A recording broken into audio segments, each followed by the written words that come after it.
Hello and welcome to our Campus Improvement Plan.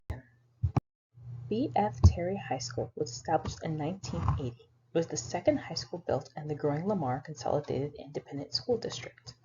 This campus was named in honor of Benjamin Franklin Terry, leader in Fort Bend County, and who would go on to organize a group of Texas cavalrymen and was the leader of the 8th Texas Cavalry of the Texas Rangers. Much of B.F. Terry High School's culture and traditions established in the early days were attributed to the servant leadership of Principal Harry Wright, Lamar CSD's first African-American school principal and the first campus leader in school history. Principal Wright would go on to lead the Rangers for 11 years until his retirement following the 1990 to 1991 school year. The pride that Terry's Texas Rangers felt has been carried on throughout B.F. Terry High School for decades. Students and staff continue the tradition set in 1980 that Rangers never quit. The Terry Ranger pride is evident. The B.F. Terry High School Rangers continue to lead the way, as General William J. Hardee once declared, "I always feel safe when the Rangers are in front."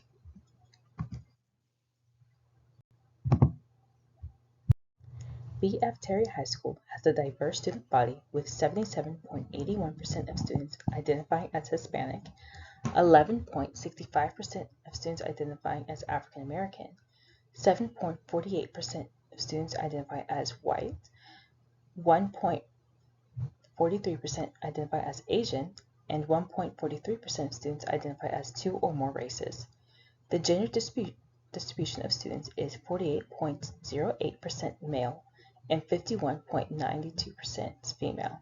Additionally, 72.17% of students are economically disadvantaged, 16.79% receive special education services, 8.78% are on 504 plans, 22.51% are English learners, and 55.43% are considered at-risk students. The campus mobility rate is at 18.17%. Accountability ratings. This measures how much students are learning in each grade and whether or not they're ready for the next grade. It also shows how well a student or district prepares their students for success after high school, in college, the workforce, or the military.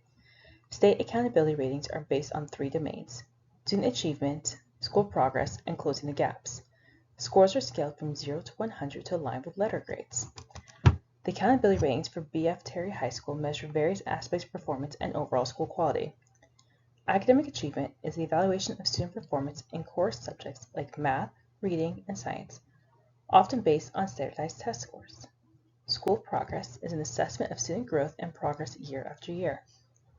Closing the gaps is an examination of efforts to close performance gaps between different student groups, such as economically disadvantaged students and those receiving special education services. Overall performance is an aggregate rating combining all of the above factors to provide a comprehensive view of the school's effectiveness and quality.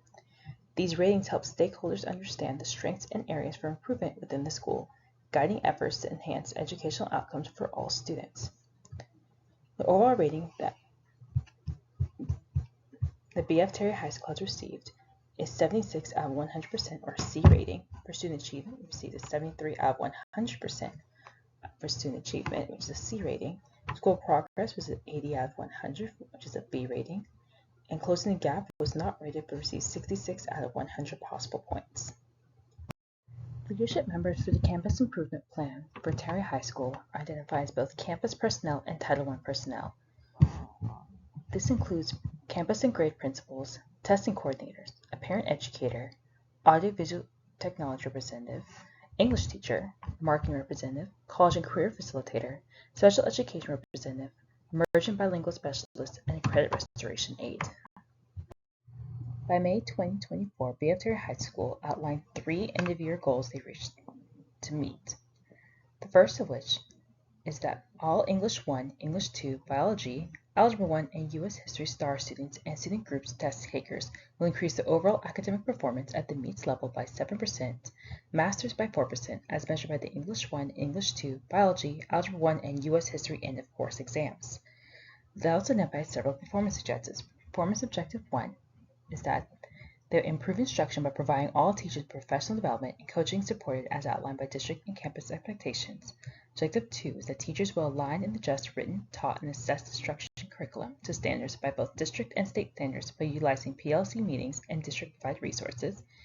Performance Objective 3 is that they will promote growth through feedback from formal and informal data collection to address gaps in teaching and learning. End-of-year Goal 2 is that by May of 2024, they will increase the percentage of students that graduate CCMR to 70%. Terre High School students will be considered college and career ready as defined by the Texas Education Agency.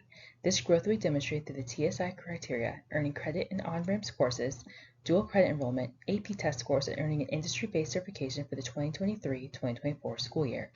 Performance objectives to identify, plan, and optimize resources to provide relevant, rigorous, and engaging learning opportunities to achieve academic success and graduate future college and career-ready students.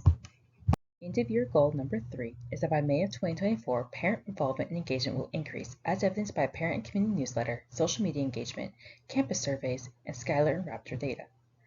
Performance Objective 1 is to increase parent involvement by providing multiple strategies on where and how campus activities are promoted.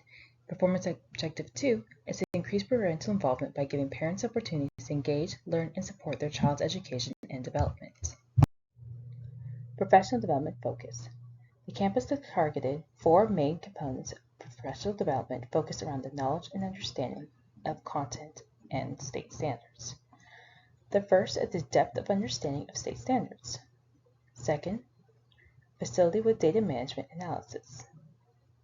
Third, facility with a direct instruction model, including knowledge and practice of differentiation of instruction in a mixed ability classroom. And finally, creating and implementing classroom and school-wide culture appropriate for urban students. The campus buy-in from staff came from the form of making staff members feel supportive and buy into the improvement plan through all the ups and downs. The leaders of the campus ensured that all staff members were aligned with the mission and goal of the school while ensuring knowledge of the curriculum. With regards to family involvement, Terre High School states that they utilize a family mindset operation. They are family and it takes a village to achieve student success. They celebrate successes and they believe that every student can be successful. Families' perceptions of student success at Terre High School is that they have high set learning standards. The school clearly states learning expectations and students are well prepared for the next grade level. Problem statements are that currently the school performs below district average on results for campus climate survey on the culture and climate sections. Root causes identified are that there's low parental involvement, there's concerns for staff engagement, and there's low student engagement overall. In order to achieve their end-of-year goals, Terre High School identified several areas in which they will pull data from. The first of which is improvement planning data, which makes up of district goals, campus goals, performance objectives with summative review of the prior year, and planning and decision-making committees and meeting data. The second is accountability data, such as the Texas Academic Performance Report data, student achievement domain, student progress domain, closing the gaps domain, comprehensive, targeted and or additional target support identification data, accountability designations. For student data, it's broken into 3 main categories: assessments, which will consist of the STAR exam, AP and IB testing, ACT, SAT testing, PSAT testing, and more.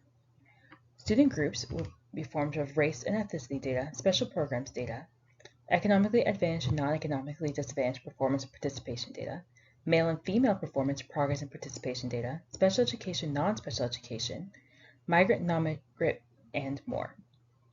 And student behavior and other indicators consist of completion rates and or graduation rates, annual dropout rate, attendance data, enrollment trends, and other behavior trends. Employee data will come from professional learning communities or PLC data, staff surveys and or other feedback, student-teacher ratio, state certified and high-quality staff data, campus leadership data, campus department and or faculty meeting discussions and data, professional development needs assessment data, evaluations of professional development, implementation and impact, and T-test data. Parent and community data will come in the form of parent surveys and or other feedback, parent engagement rates, community surveys and or other feedback. And finally, support systems and other data will come in the form of organizational structure data, communications data, budget entitlements and expenditures data, and study of the best actions, practice action results. Initial data for student testing will come in the form of the STAR exam, specifically in the areas of the English 1 end of course data, English 2 end of course exam, Algebra 1 end of course exam, Biology end of course exam, and the U.S. History end of course exam. Student achievement is measured at both the campus and district level and reviewed on an annual basis. Based on previous year results, the district and campus administration is able to measure areas of success, such as the campus attendance rate previous year was 90.49% of students versus the district's rate of 95.6% of students. Campus annual dropout rate was 1.5% versus the district's rate of 1.49%. The 4-year graduation rate of the campus was 87.5%. The college career military readiness was 71%, which is up 25% from the previous year. SAT reading writing average score was 449 from 2020, up to 458 at 2021, which is an average 9-point raise, versus the district average was a 504, meaning the campus was below district average for this time. The SAT math average score was 437 in 2020, up to 441 in 2021, which is a 4-point increase. The district average is 492. Again, the campus was below district average. The average ACT score of the campus was 18.7, and the district average was a 22.4. Students ranked for college readiness at 29%. TSI graduates for ELA were 51.8%. Math was 27.3%. Students that passed both was 26.2% of students. CTE participation of students was 48.8%. Specifically focusing on college career military readiness or CCMR data, students that met CCMR increased 25% over the past year, making it to 71% average. They met by ELA increased by 35%, met the standard for math by 25%, and met both math and ELA by 35%. Met readiness by AP credits decreased by 2%, met by dual credit enrollment increased by 11%, standards met by industry certifications increased by 8%, and standards met by on-ramps increased by 2%. Student learning strengths in CCMR readiness increased by 25%, and students that are considered college readiness in both math and English increased by 35% overall. English 2 improved the meets grade level by 9%. 4 out of 5 subjects improved more than 5% on the approaches this percentage. 4 out of 5 subjects increased the number of students that met by grade level as well. And overall school quality and student success was all students at 59% completion. African American students achieved success at 54%. Hispanic students at 58%. White students by 67%. Asian students by 86% achieved success, and economically disadvantaged students had an achievement rate of 58%.